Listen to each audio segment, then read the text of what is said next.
ఇప్పటి వరకు కేవలం పేపర్ల మీదనే మనం పవన్ కళ్యాణ్ అండ్ డాలీ కొత్త సినిమా గురించి ఎక్కువగా విన్నాం.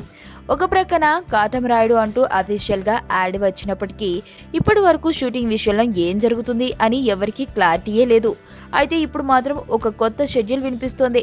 ఇప్పటికే పవన్ కళ్యాణ్ తను షూటింగ్ చేయకపోగా అవతల సెక్సీని శృతి హాసన్ కూడా తన డేట్లను వేస్ట్ చేస్తూ అలాగే కూర్చుంది. అయితే ఇప్పుడు పవన్ షూటింగ్ కు రెడీ అంటూ గ్రీన్ సిగ్నల్ ఇచ్చేశాడట. సెప్టెంబర్ 10 నుండి పవన్ రంగంలోకి దిగడానికి ఇప్పటికే దర్శకుడు డాలీ మరియు ప్రొడ్యూసర్ శరత్ మరార్ అందుకు తగిన ఏర్పాట్లను చేశారని తెలుస్తుంది. అసలు ఇంకో ట్విస్ట్ ఏంటంటే ఏకంగా వరుసపెట్టి 50 రోజుల పాటు నాన్ స్టాప్ గా పవన్ ఈ సినిమా షూటింగ్ మొత్తం సింగిల్ షెడ్యూల్లో ఫినిష్ చేస్తారట. డిసెంబర్ లోపు పవన్ షూటింగ్ అంతా పూర్తవుతుందని, ఆ తర్వాత ఆయన పొలిటికల్ అసైన్మెంట్లు కొన్ని చూసుకుంటారని టాక్. ఏదైతేనే పవన్ ఈ మధ్యన స్పీడ్గా ఒక సినిమాను ఫినిష్ చేసి చాలా రోజులే అయ్యింది.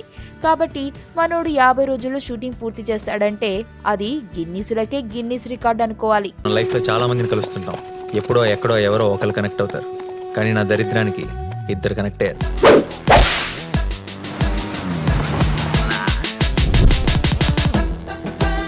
ఈ స్మైల్ చాలా బాగుంది. నిజం అనుకోవద్దు, అబద్ధమే. బానే ట్రై చేస్తున్నావు. I love you. జోక్ చేయకు. ఏంటి నన్ను ఫాలో అవుతున్నావా? నువ్వే స్కూటీ పాడైపోయిందని అబద్ధం చెప్పి నన్ను ఫాలో అవుతున్నావేమో అని నా డౌట్.